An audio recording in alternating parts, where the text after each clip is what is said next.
6 মাস যায়, 7 মাস যায়, তার গর্ভের মধ্যে রাখালের সন্তান চলে এসেছে। এলাকার মানুষ জিজ্ঞাসা করে, এই মহিলা, তোমার গর্ভের মধ্যে সন্তান কার? তোমার তো বিবাহ হয় নাই, তোমার তো কোনো স্বামী নাই, তাহলে তোমার পেটের মধ্যে সন্তান কার? ওই মহিলা তখন বলে, আমার গর্ভের মধ্যে জুরাইজের সন্তান, যেই জুরাইজকে তোমরা আল্লাহর ওলি মনে করো, যিনি পাহাড়ের চূড়ায় ইবাদত করবার জন্য ঘর উঠিয়েছে, ওই জুরাইজ আমার সাথে মিলামিশা করেছে। বলেন নাউজুবিল্লাহ। আপনি নামাজি হন আর যেই হন, পিতা মাতাকে যদি কষ্ট দিয়ে থাকেন, তাহলে মনে রাখবেন এটার শাস্তি আপনাকে দুনিয়ায় পেতে হবে। বনি ইসরাইলের একজন আল্লাহর ওলি, নাম হচ্ছে জুরাইজ। হযরত জুরাইজ অনেক বড় আল্লাহর ওলি ছিলেন, আল্লাহর প্রিয় ছিলেন। হযরত জুরাইজ রহমতুল্লাহি আলাইহি তিনি ইবাদত বন্দেগী করার জন্য পাহাড়ের চূড়ায় ছোট্ট একটি ঘর বানিয়েছেন, ইবাদত করেন সেখানে গিয়ে। আর মায়ের বাসা পাশেই একটু দূরে। গভীর রজনী হযরত জুরাইজ ইবাদত করবার জন্য ওযু করে নামাজে দাঁড়িয়ে গিয়েছেন। ইতিমধ্যে তার মা দরজায় এসে জুরাইজ বলে ডাক দিয়েছে, বাবা জুরাইজ, বাবা জুরাইজ, আমার পানি তৃষ্ণা লেগেছে, একটু পানি দাও। হযরত জুরাইজ চিন্তা করেছে, আমি তো নামাজে দাঁড়িয়ে গিয়েছি, অর্থাৎ আল্লাহর সামনে দাঁড়িয়ে গিয়েছি, এখন আল্লাহর এই ইবাদত নামাজ পড়বো নাকি মায়ের ডাকে সাড়া দিব? তিনি দ্বিধাদ্বন্দ্বের মধ্যে পড়ে গিয়েছেন, আল্লাহর হুকুম পালন করব নাকি মায়ের ডাকে সাড়া দিব। তিনি আল্লাহর হুকুম নামাজে দাঁড়িয়ে এই চিন্তা করতেছেন, তিনি নামাজটাকে বেশি গুরুত্ব দিয়েছেন। তিনি চিন্তা করছেন, নামাজ পড়ার পরে সালাম ফেরানোর পরে আমি মায়ের ডাকে সাড়া দেব। মা রাগান্বিত হয়ে চলে গেলেন। দ্বিতীয় দিন আবার মা এসেছেন, গভীর রজনী। মা এসে আবার জুরাইজ বলে ডাক দেয়, জুরাইজ উত্তর দেয় না।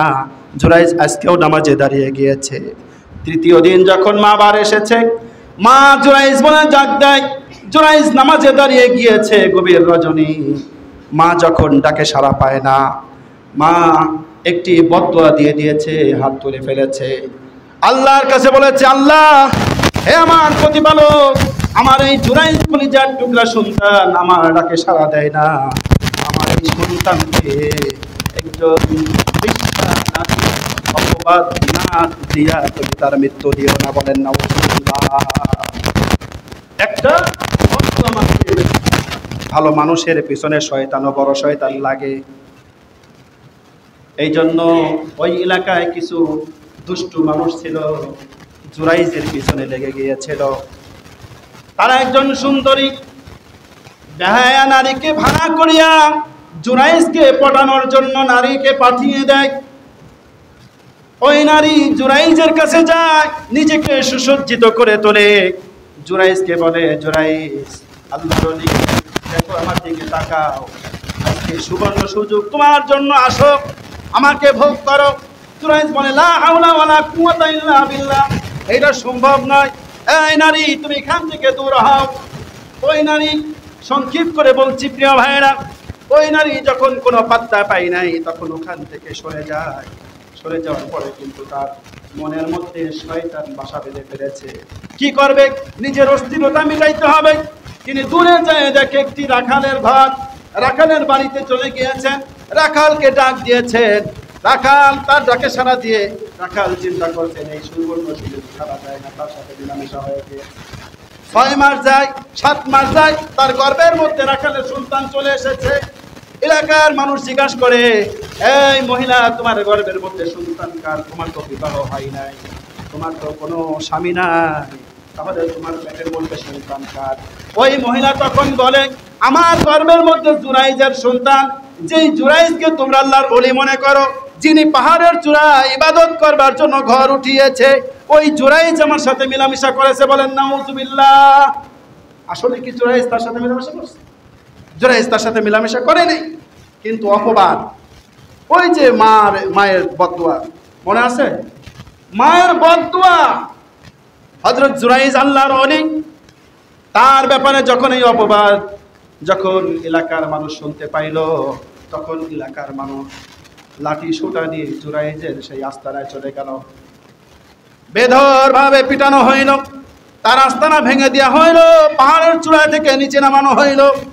হযরত জুরাইজ তিনি বুঝতে পারছেন না কেন তার সাথে এমন আচরণ করা হচ্ছে।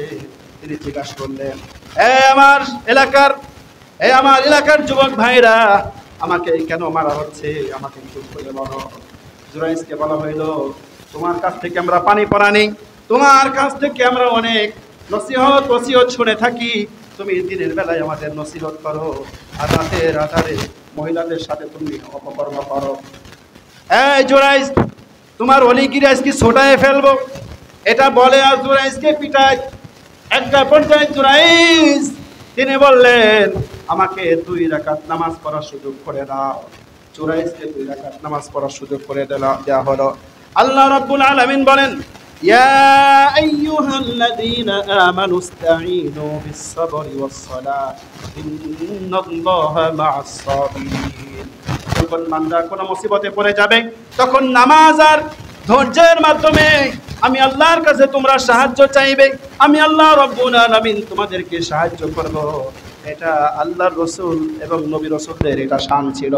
যখনই তারা কোনো বিপদে পড়ে যাইতেন, সাথে সাথে নামাজে দাঁড়িয়ে যাইতেন। সুতরাং এই আমলটা আমাদেরও করার দরকার। হযরত জুরাইজ তিনি নামাজে দাঁড়াইলেন। নামাজে দাঁড়ানোর পরে মন ভরে 2 রাকাত নামাজ পড়ার পরে আল্লাহ রাব্বুল আলামিনের শানে দুইখানা হাত উত্তোলন করলেন।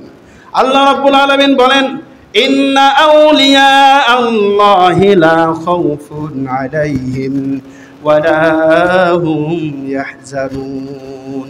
আল্লাহর ওলিরা যখন আল্লাহর হাত তুলে দেয়, আল্লাহ রাব্বুল আলামিন বলেন, তোমার আর কোনো কষ্ট নাই, চিন্তা নাই, আমি আল্লাহ রাব্বুল আলামিন তোমার সকল কষ্টকে দূরীভূত করে দিলাম। সুবহানাল্লাহ।